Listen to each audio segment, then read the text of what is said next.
Buen día, mi nombre es Juan Ramón García Chávez y el día de hoy veremos lo que viene siendo el tema de validación de instrumentos. Esto funcionaría como una pequeña introducción a los conceptos que involucran el alfa de Cronbach, algunas ideas generales y algunas recomendaciones que pues, se tienen que hacer al momento de implementar estas validaciones de instrumento en sus documentos de tesis. Primeramente tenemos que medir es comparar una cantidad con una unidad establecida. Las unidades pues ya las conocemos, realmente pues son las magnitudes, tienen su unidad correspondiente y su abreviatura. Pero al momento de hacer otro tipo de validaciones de medida, pues tenemos lo que vienen siendo los índices o segmentos. Estos se conforman de diferentes puntos que conforman el 100% de todo el segmento y en ocasiones pueden manejarse como porcentajes o también entre valores entre 0 y 1. Tenemos que la validez se refiere a lo bien que los datos miden lo que se supone que deben de medir. Todo esto va a estar estructurado previamente en su diagnóstico al momento de desarrollar el instrumento.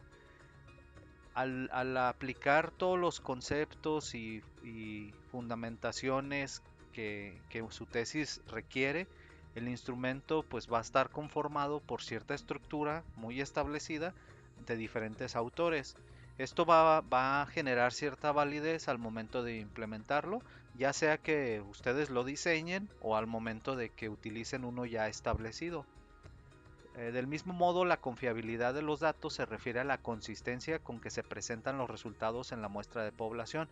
La consistencia son algunas de las características que poseen estos datos y pues tienen cierto comportamiento este, que hace que los datos estadísticos sean consistentes. De esta forma, la consistencia se define como al grado en que una medida está libre de errores. Esto hace que su instrumento y sus datos estadísticos estén validados y pues no tengan ahí algunas características erróneas que pudieran ocasionar su invalidez. Tenemos que un ítem es usado para determinar la posición del individuo sobre un continuo en relación con otros individuos. Esto quiere decir que la muestra de una persona conforma toda la población en general y pues básicamente vamos a ver toda la variación que existe entre el comportamiento de las respuestas de esta persona. De esta forma tenemos que un ítem se representa como respuesta correcta o incorrecta a un ítem, la actitud expresada a una aseveración, la exactitud de la información en respuesta a la pregunta o por una estimación. Especialmente en la actitud expresada es cuando se hace una autoevaluación en el participante, en donde podemos definir ciertos valores específicos para poder aplicarlos dentro de la validación del alfa de Cronbach. Después tenemos que la varianza de un ítem se utiliza en la formulación de instrumentos test y se enfoca en las variaciones de capacidad de los individuos para resolver cada ítem. Aquí básicamente lo importante es definir el contexto, un correcto diagnóstico de las personas mediante procesos demográficos, investigaciones demográficas, nos permiten identificar y descubrir ciertas características que deben de tener los participantes dentro de nuestro instrumento. Todo esto es súper importante al momento de justificar un proceso de investigación de una tesis.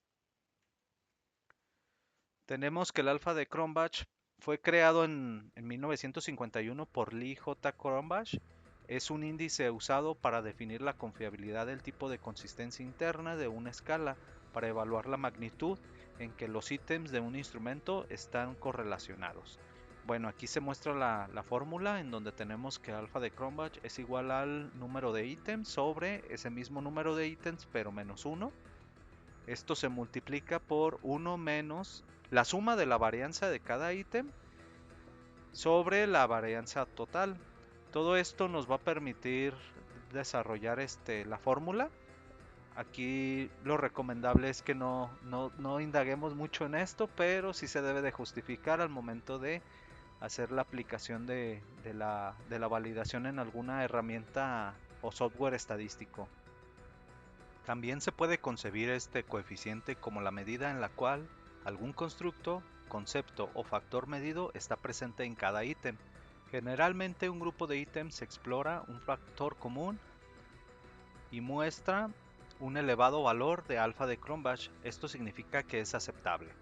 Se recomienda hacer un instrumento de más de 30 preguntas para, al finalizar, poder descartar algunas que no nos sirvan.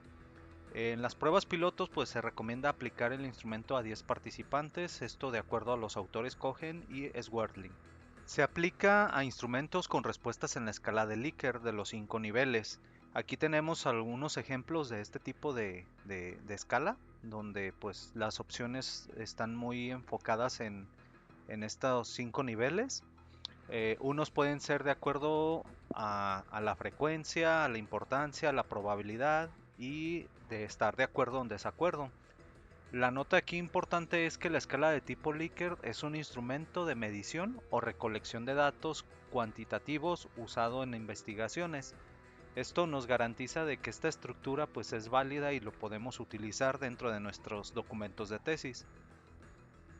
Aquí lo importante es que al realizar la conversión de la escala de Likert de los 5 niveles, se pueden transformar en valores numéricos entre 5 y 1. Aquí tenemos un ejemplo en donde se considera que los tres primeros valores de 5, 4 y 3 son positivos y en el caso muy particular de los otros dos valores es negativo.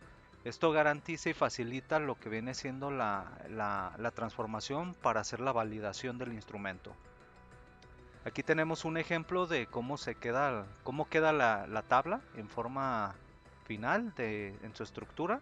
Por un eje tenemos los ítems que vienen siendo las preguntas y por otro lado tenemos a los participantes con su respectiva respuesta y ya transformado en la ponderación que nos indicaban. El rango que se utiliza entre el valor 0 al 1 es el resultado final que obtenemos en el alfa de Cronbach. Esto nos indica que al final de hacer toda la operación matemática dentro del software matemático, tenemos un resultado que va a estar entre 0 y 1. Aquí tenemos una escala que nos indica cuando el instrumento en general es aceptable, bueno o excelente. También puede ser cuestionable o pobre.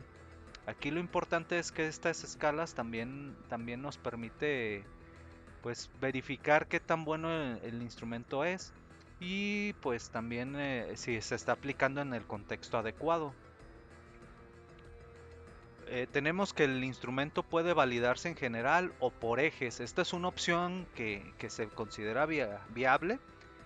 Al momento de realizar o estructurar instrumentos, pues se pueden dividir en diferentes ejes. Cada eje va a contar con sus respectivas preguntas o ítems y pues se puede aplicar el alfa de Cronbach a determinado eje y también de forma general. Esto pues permite un poquito más de análisis en ciertos factores que pueden garantizar el éxito del instrumento. La importancia de la redacción de los ítems. Aquí pues es importante determinar que las preguntas deben de estar en forma positiva. Aquí tenemos un ejemplo de cómo se debe de redactar. Es en qué medida participas en redes sociales. Y en la parte de abajo tenemos en cuestiones negativas en qué medida no te gusta participar en redes sociales. Esto es importantísimo porque al hacer la validación en alfa de Cronbach pudiera presentarnos un alfa negativo. Esto significa que nuestra pregunta estaba invertida y pues eso ya es una llamada de que tenemos que modificar el instrumento.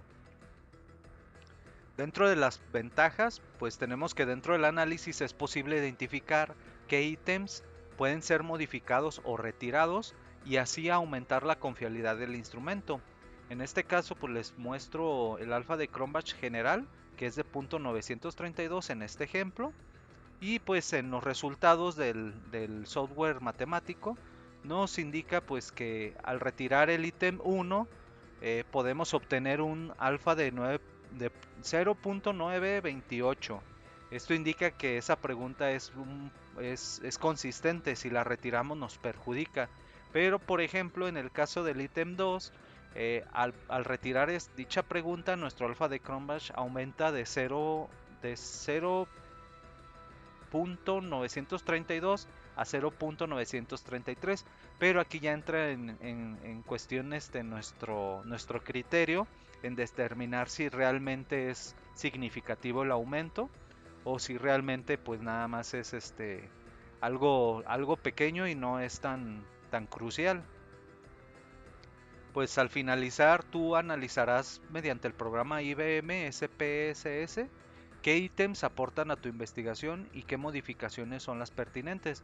Aquí tenemos la labor del investigador, que pues básicamente son ustedes. Así que pues les deseo mucho éxito. Prácticamente sería todo en este caso.